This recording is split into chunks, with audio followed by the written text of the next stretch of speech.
Nifty অ্যানালিসিসে আপনাকে স্বাগত জানাই।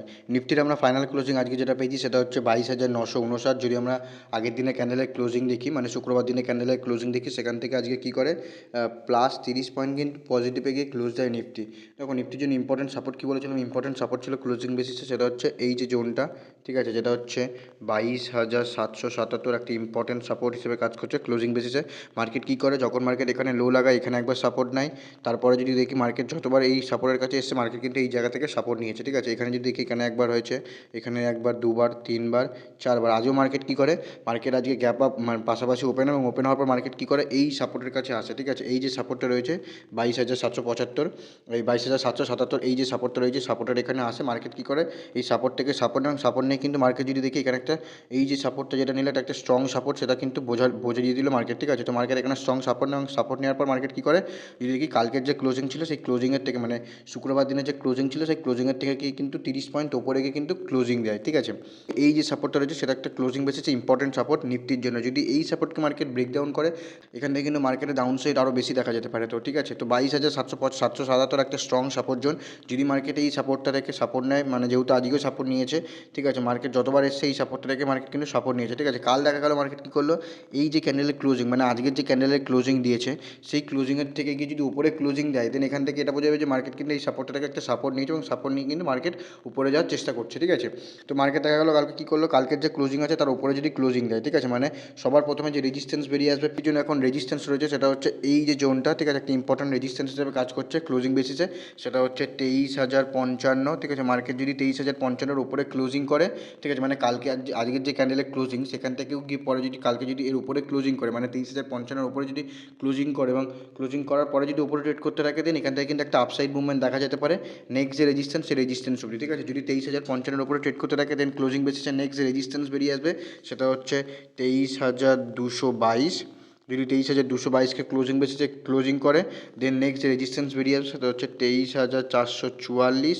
যদি 23,444-কে ব্রেকআউট করে, তো নেক্সট যে রেজিস্ট্যান্স বেরিয়ে আসবে সেটা হচ্ছে 23,555, ঠিক আছে, একটা ইম্পর্টেন্ট রেজিস্ট্যান্স, ঠিক আছে, যেটা যে রেজিস্ট্যান্স হচ্ছে এই যে রেজিস্ট্যান্স, একটা ইম্পর্টেন্ট রেজিস্ট্যান্স হিসেবে কাজ করবে, যেটা হচ্ছে 23,555 ক্লোজিং বেসিসে। স্ট্রং সাপোর্ট রয়েছে সেটা হচ্ছে 22,277। মার্কেট যদি এই লেভেলটাকে ব্রেকডাউন করে, দেন মার্কেট কিন্তু এখান থেকে আরও নিচের সাইডে যেতে পারে। তো নেক্সট যে সাপোর্টগুলো বেরিয়ে আসবে, যদি 277, মানে 22,277-কে যদি ব্রেকডাউন করে, তো নেক্সট যে সাপোর্ট বেরিয়ে আসবে ক্লোজিং বেসিসে, সেটা হচ্ছে 22,555। যদি 22,555-কে ব্রেকডাউন করে, তো নেক্সট যে সাপোর্ট বেরিয়ে আসবে সেটা হচ্ছে 22,222। এগুলো কিন্তু ক্লোজিং বেসিসে, মানে ক্লোজিং বেসিসে ইম্পর্টেন্ট সাপোর্ট। যদি 22,222-কে যদি ব্রেকডাউন করে, তো নেক্সট যে সাপোর্ট বেরিয়ে আসবে সেটা হচ্ছে 22,055, ঠিক আছে। তো এই সাপোর্টগুলো কিন্তু মার্কেটকে নিচে দেখা যেতে পারে, যদি মার্কেট কী করে ক্লোজিং বেসিসে এই যে রেঞ্জটা বললাম 22,777 এর নিচে যদি ক্লোজিং করে, তো দেন এই সাপোর্টগুলো কিন্তু মার্কেটে বেরিয়ে আসতে পারে ক্লোজিং বেসিসে। আমরা লাস্ট যদি আমরা হাই দেখি মার্কেট, ঠিক আছে, মার্কেট এখানে হাই লাগিয়েছে, মার্কেট এখানে হাই লাগিয়েছে, এখানে হাই লাগিয়েছে। মার্কেট যদি দেখি মার্কেটে যে হাই লাগিয়েছে, সেই হাইয়ের নিচে গিয়ে কিন্তু মার্কেট ক্লোজিং দিচ্ছে। মার্কেট দেখি, যদি আমরা দেখি এখানে হাই লাগানোর পর মার্কেট কোথায় লাগিয়েছে, এখানে হাই লাগিয়েছে, মার্কেট কিন্তু এখানে হাই লাগিয়েছে। তো মার্কেটের ট্রেন্ড যদি আমরা দেখি, একটা কিন্তু নেগেটিভ ট্রেন্ডে রয়েছে কিন্তু মার্কেট, ঠিক আছে। তো এই যে ট্রেন্ডগুলো রয়েছে, সেই ট্রেন্ডের অনুযায়ী কিন্তু মার্কেট ডাউন সাইডেই রয়েছে। যদি মার্কেট উপরে যেতে হয়, তো মার্কেটকে সবার আগে একটা স্ট্রং সাপোর্ট বানাতে হবে, এবং সাপোর্ট বানানোর পরে যদি সেই রেঞ্জকে উপরে ব্রেকআউট করে দেন, এখান থেকে কিন্তু একটা আপসাইড মুভমেন্ট দেখা যেতে পারে উপরে যাওয়ার জন্য, ঠিক আছে। তো চলুন নিফটির 15 মিনিটের চার্টে দেখি নিফটি কালকের জন্য কেমন কী ট্রেড করতে পারে। প্রথমেই বলি, এটি একটি এডুকেশনাল পারপাস ভিডিও। যদি ভিডিওটি ইনফরমেটিভ লেগে থাকে, তো অবশ্যই চ্যানেলটিকে সাবস্ক্রাইব করে নিও। তো চলুন দেখো, নিফটি যদি আমরা সাপোর্ট দেখি, নিফটির জন্য সাপোর্ট কী রয়েছে, এই যে জোনটা, যেটা হচ্ছে 22,777 একটা ইম্পর্টেন্ট সাপোর্ট হিসেবে কাজ করছে।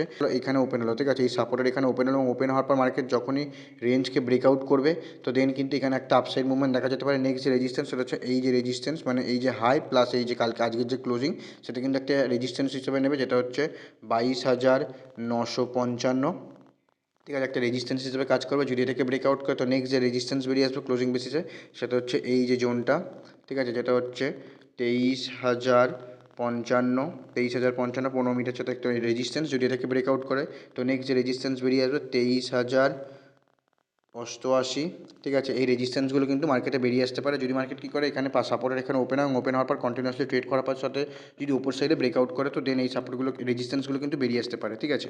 দেখা গেলো মার্কেট কী করলো, এই যে সাপোর্টটা রয়েছে, ঠিক আছে, এই সাপোর্টের এখানে ওপেন হলো এবং ওপেন হওয়ার পর রেঞ্জ করার পর যদি নিচের সাইডে ব্রেকডাউন করে তাহলে প্রথম যে সাপোর্ট বেরিয়ে আসবে সেটা হচ্ছে মানে 22,777 যে লেভেলটাকে যদি ব্রেকডাউন করে তো নেক্সট যে সাপোর্টগুলো বেরিয়ে আসবে সেটা হচ্ছে প্রথম যে সাপোর্ট বেরিয়ে আসবে 15 মিনিটের সেটা হচ্ছে 22,700, যেহেতু একটা রাউন্ড ফিগার, যদি এটাকে ব্রেকডাউন করে তো নেক্সট যে সাপোর্ট বেরিয়ে আসবে সেটা 22,655, যদি এটাকে ব্রেকডাউন করে তো নেক্সট যে সাপোর্ট বেরিয়ে আসবে সেটা হচ্ছে 22,600 যে লেভেলটা সেটা একটা ইম্পর্টেন্ট সাপোর্ট হিসেবে কাজ করবে, ঠিক আছে।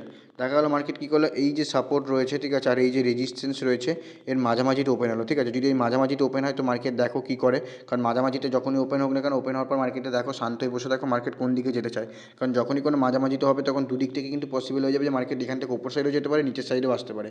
তো যখনই এরকম সিচুয়েশন হবে তো মার্কেট দেখো যে কোনো দিকে যে কোনো একদিকে রেঞ্জকে ব্রেকআউট বা ব্রেকডাউন করুক, দেন সেই সময় যদি তোমার সেট আপ অ্যাক্টিভ হয় তো দেন তুমি তোমার ট্রেড করতে পারো। দেখা গেল মার্কেট কী করলো, আজকের যে ক্লোজিং দিয়েছে আর এই যে হাই, ঠিক আছে, হাইয়ের উপরে গ্যাপ আপ ওপেন হল, ঠিক আছে। মার্কেট যদি এখানে গ্যাপ আপ ওপেন হয়, গ্যাপ আপ ওপেন হওয়ার পর মার্কেট যদি রেঞ্জ করতে দাও, রেঞ্জ করার পর যদি নিচের সাইডে ব্রেকডাউন করে তাহলে প্রথম সাপোর্ট বেরিয়ে আসে 15 মিনিটের চার্টে, সেটা হচ্ছে এই যে জোনটা, ঠিক আছে। এই জোনটা একটা সাপোর্ট হিসেবে বেরিয়ে আসবে 15 মিনিটের চার্টে, যেটা হচ্ছে 22,833, ঠিক আছে, 22,833 15 মিনিটের চার্টে সাপোর্ট হিসেবে কাজ করবে। যদি মার্কেট কী করে এটাকেও ব্রেকডাউন করে তাহলে নেক্সট যে সাপোর্টগুলো বললাম সেই সাপোর্টগুলো কিন্তু মার্কেটে নিতে দেখা যেতে পারে। যদি গ্যাপ আপ ওপেন হওয়ার পর মার্কেট কী করে উপর রেঞ্জকে ব্রেকআউট করে তাহলে প্রথম যে রেজিস্ট্যান্স বেরিয়ে আসবে সেটা হচ্ছে এখানে 23,055, যদি 23,055কে ব্রেকআউট করে তো নেক্সট যে রেজিস্ট্যান্স বেরিয়ে আসবে 15 মিনিটের চার্টে সেটা হচ্ছে 23,133, যদি এটাকে ব্রেকআউট করে তো নেক্সট যে রেজিস্ট্যান্স বেরিয়ে আসবে সেটা হচ্ছে 23,222, ঠিক আছে। এই রেজিস্ট্যান্সগুলো কিন্তু মার্কেটে বেরিয়ে আসতে পারে। তো যদি ভিডিওটি ভালো লেগে থাকে অবশ্যই কমেন্টে জানাবেন। দেখা হচ্ছে পরের ভিডিওতে, ততক্ষণ ভালো থাকবেন, সুস্থ থাকবেন।